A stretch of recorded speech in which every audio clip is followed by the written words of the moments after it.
Renewable energy. I remember when I was 18 years old and I was filling up my pre-owned car with some nice unleaded gasoline. I remember it totaled around $30, give or take, and I had about $50 to my name. I thought about how awesome it would be to not pay for gas anymore. Rewind to earlier last year, when the US got some bad news about an oil pipeline breaking in Alabama. Everything on the East Coast was kind of slowed down, and the gas prices rose, and people panicked. Everybody was a little bit more than frightened. I knew if this is how we acted when gas was on a hold, I imagine what we'd do if we actually ran out. So, what the solution was? Renewable resources. A few years ago, it may not have been a viable resource, but as technology and science grows, it's more reality than ever. The great US of A has a lot of people, and with those lot of people, they have a lot of cars, and all those cars require gasoline. In 2016, the United States consumed about 7.19 billion gallons of petroleum products, and on average, about 19.63 billion barrels per day.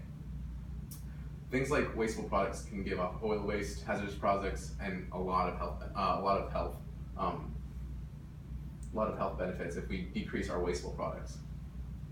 So, I'm going to talk to you about a couple solutions that we have. The first one is going to be about solar energy. Solar energy is supplied from, you guessed it, the sun.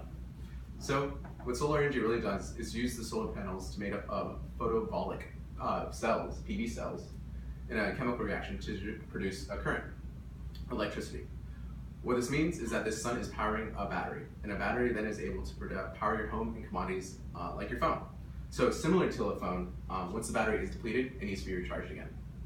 Solar energy is used by putting a lot of metals together, and like I said, chemistry.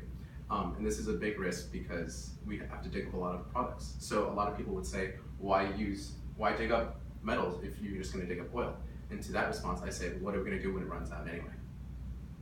On the quantity of solar rations that the Earth receives, we can take a fraction of it and is able to be reused. It's also silent, it's very abundant because it's been around forever, and there's not a lot of CO2 that's off from making the panels.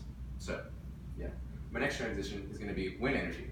It's cost effective, it is clean, and it's everywhere. The pros of this one are going to be a picture of a treadmill. A treadmill that uses kinetic energy to power up a battery, like a crane. Perhaps you've seen the funny cartoons with a hamster powering a wheel to produce a light bulb. Well, imagine if you did not have to push a treadmill, but the wind would do it for you. This idea is called generated wind energy, and it is the leading idea for powering in the world currently. In America, there's a few states that have these operations called wind farms, and of these wind farms, they're located in Texas, Dakota, Kansas, and they're actually able to satisfy national energy needs. The cons, however, lead to noise pollution. The windmills are not only really big and need a lot of space, but they're very noisy. Imagine like a jet engine that's going off. It's very hard to kind of keep the noise level down. I would like to transition to why people are so shaky to change to battery powered things. A lot of them like cars and houses, and the cars is more of a compensation. So people will use, like, they'll say it's a golf car that is a glorified golf car that uses batteries. But if they ever ridden in a Tesla, it goes actually 0 to 60 within 2.8 seconds. And that to me does not sound like a golf cart. So how can you make an impact?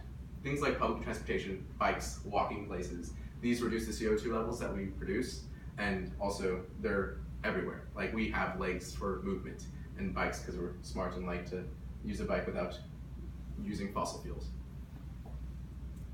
So the benefits of this are clean air, less pollutants, saving money, and saving energy. Now, who doesn't like all those things? I personally like the saving money part because you don't have to worry about all your energy going other places and paying people for everything. So, voice the change. Be the change you want to see, make a stand, let people know you actually care. Our children are the future, and we must do what we can do to help them. We must give them a better future than ours, and for what they need, we need to make a better world for them to live in. So, be the change now. Thank you.